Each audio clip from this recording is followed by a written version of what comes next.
Hello everyone. आज के इस वीडियो में हम लोग मेटल्स एंड नॉन मेटल्स के फिजिकल प्रॉपर्टीज़ के बारे में बात करेंगे। तो सबसे पहले स्टार्ट करते हैं फिजिकल स्टेट से।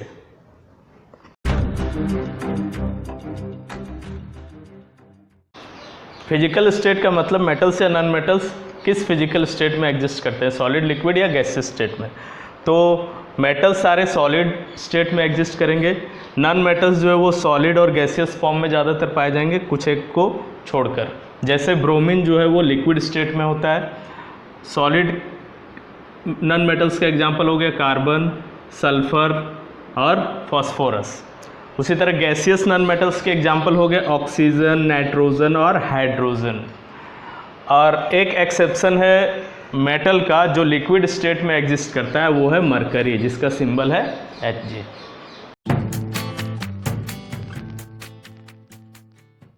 Next property is melting point and boiling point. जिस टेम्परेचर पर कोई भी सब्सटेंस मेल्ट करे उसे उसका मेल्टिंग पॉइंट बोलेंगे, और जिस टेम्परेचर पर बॉयल करे उसको बॉइलिंग पॉइंट बोलेंगे। मेटल्स का melting point boiling point high होता है, नॉन मेटल्स का मेल्टिंग पॉइंट बॉइलिंग पॉइंट लो होता है। अब हम लोग कुछ एक्सेप्शंस का बात करेंगे। सेजियम जो कि एक मेटल है, इसका मेल्टिंग पॉइंट बहुत ही कम होता है। उसको अगर हथेली पर रखा जाए तो वो मेल्ट करके नीचे गिर जाएगा। क्यों? क्योंकि हम लोगों का बॉडी टेम्परेचर 37 डिग्री सेल्सियस के आसपास है और इसका मेल्टिंग पॉइंट है 28.7 डिग्री सेल्सियस। वहीं डायमंड जो कार्बन का एक फॉर्म है, जिसको एलोट्रोप बोलते हैं हम लोग, कार्बन का एक एलोट्रोप है जिसका मेल्टिंग पॉइंट बहुत ही ज़्यादा है, that is 3723 degree Celsius.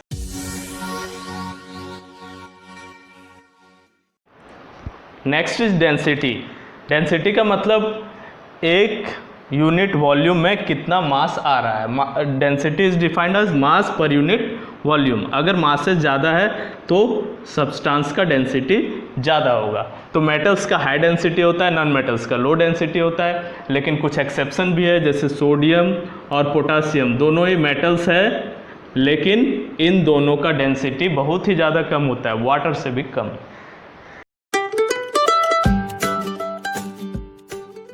Next property is hardness. Metals जो है वो हार्ड होता है और नॉन मेटल्स ब्रिटल होता है। हार्डनेस का मतलब है कि ज़्यादा से ज़्यादा प्रेशर अपने ऊपर सह सके बिना डिस्टॉर्ट हुए, बिना टूटे हुए। तो मेटल्स जो hard, non metals brittle. Brittle का मतलब जो आसानी से टूट जाए, चूर चूर हो जाए। लेकिन कुछ एक्सेप्शन भी है, जैसे सोडियम और पोटासियम दोनों ही मेटल्स हैं, लेकिन दोनों को क्या किया जा सकता है, नाइफ से या रेजर का यूज़ करके हम लोग उसको कट कर सकते हैं आसानी से, केक की तरह। Next one is lustre. Lustre का मतलब चमक, साइन करना। तो मेटल्स का सरफेस जो है वो साइन करता है, साइनिंग नेचर का होता है। नॉन मेटल्स का डल अपीयरेंस होता है, धुंधलापन रहता है इसमें। लेकिन इसका कुछ एक्सेप्शन है। आयोडीन जो कि एक नॉन मेटल है, आयोडीन एक नॉन मेटल है, उसमें साइन होता है, वो चमकता है, उसका एक नेचुरल लस्चर होता है। Next one is malleability. Malleability का मतलब है कि थीन सीट में बदलना, जिसको हम लोग चद्दर बोलते हैं, चद्रा। तो पतले पतले सीट्स में बदल देना, उसको हम लोग बोलते हैं मेलिएबिलिटी। तो मेटल्स जो है वो मेलिएबल होगा और नॉन मेटल्स जो है वो नॉन मेलिएबल होगा। मतलब मान लेते हैं कि एक कोल का बना हुआ कुछ है, उसके ऊपर हैमर किया जा रहा है, तो क्या होगा, ये चूर चूर हो जाएगा। तो नॉन मेटल्स जो है वो नॉन मेलिएबल होता है और मेटल्स जो है वो मेलिएबल होता है।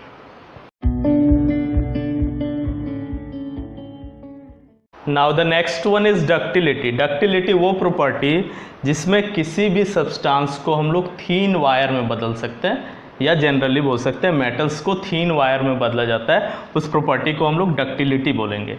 तो मेटल्स जो है वो डक्टाइल होगा, नॉन मेटल्स जो है वो नॉन डक्टाइल होगा। कुछ मेटल्स है जो बहुत ज़्यादा डक्टाइल है, सबसे ज़्यादा डक्टाइल गोल्ड है, उसके बाद सिल्वर है। गोल्ड इतना ज़्यादा डक्टाइल है कि अगर हम लोग 1 ग्राम गोल्ड लें तो इससे 2 किलोमीटर लॉन्ग वायर बनाया जा सकता है। इससे हम लोगों को 1 ग्राम गोल्ड से 2 किलोमीटर लॉन्ग वायर मिल सकता है। Next is tensile strength. Tensile strength वो प्रॉपर्टी है जिसके कारण कोई भी सब्सटेंस अपने ऊपर जो तनाव होता है उसको सह सके बिना टूटे हुए, बहुत ज़्यादा स्ट्रेंथ को वो बियर कर सकता है, वैसे सब्सटेंस को बोला जाता है कि उसका टेंसाइल स्ट्रेंथ हाई है। तो मेटल्स का क्या होता है, हाई टेंसाइल स्ट्रेंथ होता है, और नॉन मेटल्स का लो टेंसाइल स्ट्रेंथ होता है। लेकिन कुछ एक्सेप्शन है, जैसे कार्बन फाइबर जो कार्बन का बना हुआ है ये नॉन मेटल का है, लेकिन इसका टेंसाइल स्ट्रेंथ बहुत ज़्यादा होता है। Next one is conductivity. The substance which conducts heat and electricity is called good conductor, and the substance which do not conduct या पुअरली कंडक्ट उसको हम लोग बोलते हैं पुअर कंडक्टर। तो मेटल्स जो होता है वो गुड कंडक्टर होता है, और नॉन मेटल्स जो है वो पुअर कंडक्टर होता है। देख सकते हैं हम लोग एक एक्टिविटी के थ्रू छोटा सा, कि अगर एक कील को, कांटे को लगाया गया है, एंड में वैक्स से यहाँ पर उसको लगा दिया गया है, ये नेल है, तो क्या होगा, अगर इसको हीट किया जाएगा तो हीट धीरे धीरे ट्रांसफ़र करते जाएगा। ये आयरन रॉड धीरे धीरे ट्रांसफ़र करते करते यहाँ तक पहुँचेगा, और ये कील जो है वो नीचे गिर जाएगा। तो इसके पीछे रीज़न क्या है कि हीट को अपने थ्रू ट्रांसफ़र होने के लिए देता है कौन, आयरन का बना हुआ, जो कि एक मेटल है।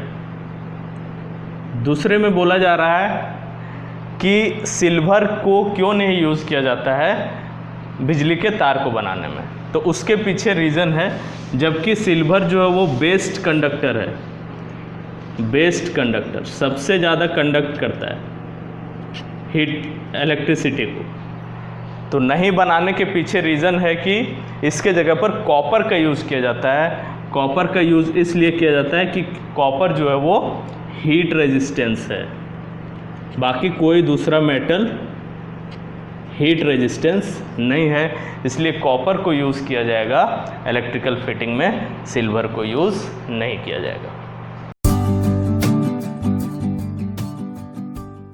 And the last property is sonorosity. Sonorosity क्या होता है, किसी भी सब्सटेंस को अगर कुछ हार्ड चीज़ से स्ट्राइक किया जाए तो वो साउंड प्रोड्यूस करेगा।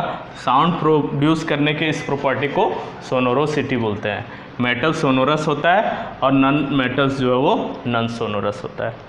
That's all. अगर वीडियो पसंद आए तो शेयर कीजिए, और नए हैं चैनल में तो चैनल को सब्सक्राइब